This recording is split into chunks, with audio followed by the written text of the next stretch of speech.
Hey beauties, welcome back to my channel. I am Divya and today I am showing you how to do gel nail extensions with easy steps. So grab your tools and let's get started. I already cleaned my nails and pushed back the cuticles. Now file my natural nail lightly to remove the shine. This helps the product stick better. Then choose the correct size of the tips for each nail. Apply a small amount of glue and press the tip firmly. Now making sure कि एक भी air bubbles ना रह जाए, नहीं तो वो long stay नहीं करेगा। अब एक एक करके हम सारी टिप्स को नेल्स पे स्टिक करेंगे।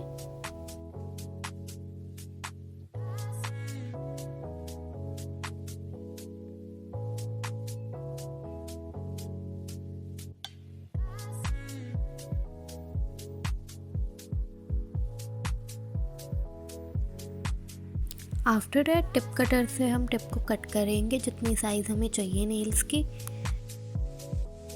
क्योंकि मुझे आलमंड शेप चाहिए इसलिए मैं नेल कटर की हेल्प से साइड को भी कर्व के जैसे कट कर लूँगी, जिससे कि बहुत ही ईजिली आलमंड शेप बन जाएगी।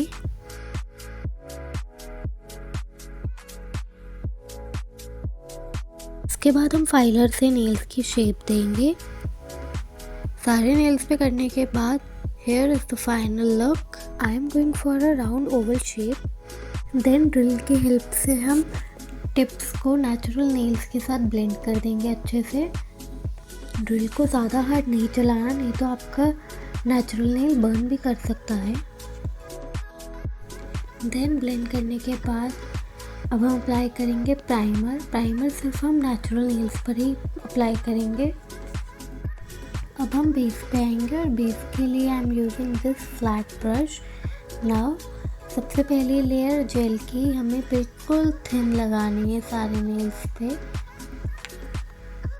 जैसे कि आप देख रहे हैं पहली लेयर बिल्कुल थिन लगानी है और बहुत ध्यान से लगानी है ताकि क्यूटिकल एरिया और साइड्स पे ना लगे प्रोडक्ट, नहीं तो वो नेल लिफ्टिंग के चांसेस ज़्यादा बढ़ा देती है।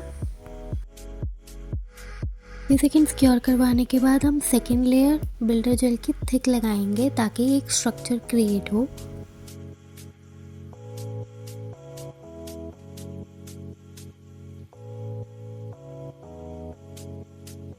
सारे नेल्स पे करने के बाद अगेन 60 सेकेंड क्योर करवा लेंगे और उसके बाद फिर हम जेल की स्टिकीनेस को रिमूव करने के लिए वाइप ऑफ कर देंगे with the use of alcohol.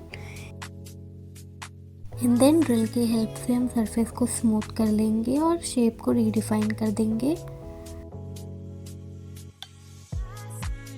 सारे नेल्स पे करने के बाद ड्रिल से जितने भी नेल्स पे स्क्रैचेस आए होंगे उसको हम सॉफ्ट ब्लॉक बफर से क्लीन कर देंगे और सरफेस को स्मूथ कर लेंगे। इसका यूज़ करना बहुत ही इंपॉर्टेंट होता है, नहीं तो जेल पॉलिश में बिल्कुल भी फिनिशिंग नहीं आती। सारे नेल्स पे करने के बाद हम डस्ट ऑफ कर देंगे और अब आप देख सकते हो कि कितना अच्छा बेस बना है, एपेक्स कितने अच्छे से क्रिएट हुआ है।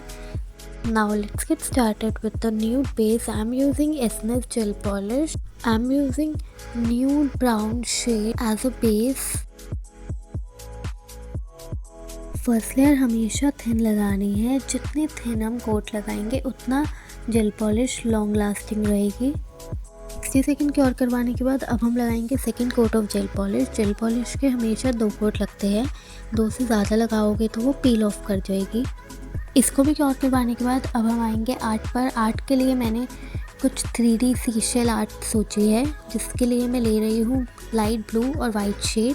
फर्स्ट नेल से स्टार्ट करते हैं। फर्स्ट नेल पे सबसे पहले मैंने लगाया है ब्लूमिंग जेल, जिससे कि मार्बल आर्ट क्रिएट होगी। और उसके बाद मैं सबसे पहले ब्लू ऐड करूँगी एंड देन वाइट के एक एक करके लाइंस बनाऊँगी, जिससे कि वो मार्बल आर्ट का फॉर्म ले लेंगी। फर्स्ट फिंगर कंप्लीट हो चुकी है, आप देख सकते हैं कितना अच्छा मार्बल आर्ट आया है। देन अब आते हैं सेकंड फिंगर पर। इस पर मैं ओम्ब्रे इफेक्ट दे रही हूँ, जिसके ऊपर हम करेंगे 3D seashell art. Second finger भी ऑलमोस्ट कंप्लीट हो चुकी है।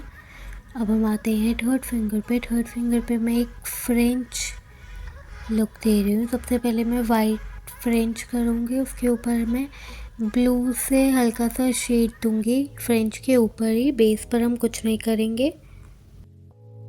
स्पॉन्ज से हम हल्का सा ब्लू का ओम्ब्रे इफेक्ट देंगे फ्रेंच के ऊपर ही। And here is the final look. अब हम आते हैं फोर्थ फिंगर पे। फोर्थ फिंगर पे भी मैं मार्बल आर्ट ही कर रही हूँ। उसके लिए मैंने यूज़ किया है blooming gel. Same as blue और वाइट की मैं लाइंस बनाऊंगी जिससे कि एक मार्बल इफेक्ट क्रिएट हो जाएगा। इसके ऊपर मैं आइसोलेटेड क्रोम आर्ट करने वाली हूँ, वो हम बाद में करेंगे। सबसे पहले हम आते हैं थंब पर। थंब पे भी मैं एक आइसोलेटेड क्रोम आर्ट करने वाली हूँ जिसके लिए मैं ब्लूमिंग जेल से एक ब्लूमिंग फ्लावर बना रही हूँ। इसको करने के बाद अब हम आते हैं मिडिल फिंगर पर। मिडिल फिंगर पे मैं आर्ट क्रिएट कर रही हूँ। आर्ट के लिए मैंने लिया है बिल्डर जेल। बिल्डर जेल से हम लाइंस क्रिएट करेंगे जिससे कि 3D लाइंस क्रिएट करेंगे जिससे कि शेल आर्ट का लुक आएगा।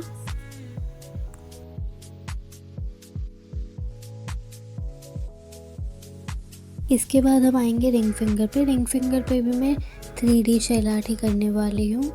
3D लुक के लिए थिक 5 लाइंस क्रिएट करेंगे। इसके बाद मैं गोल्डन फॉयल लगा रही हूँ मिड में फाइनल लुक देने के लिए। आप स्टोन्स भी यूज़ कर सकते हैं। इसके बाद आइसोलेटेड क्रोम करने के लिए हम बेस पर मैट टॉप कोट लगाएंगे और फिर उसको बफ कर देंगे अच्छे से जिससे कि क्रोम सिर्फ आर्ट पर ही स्टिक हो, बेस पर नहीं।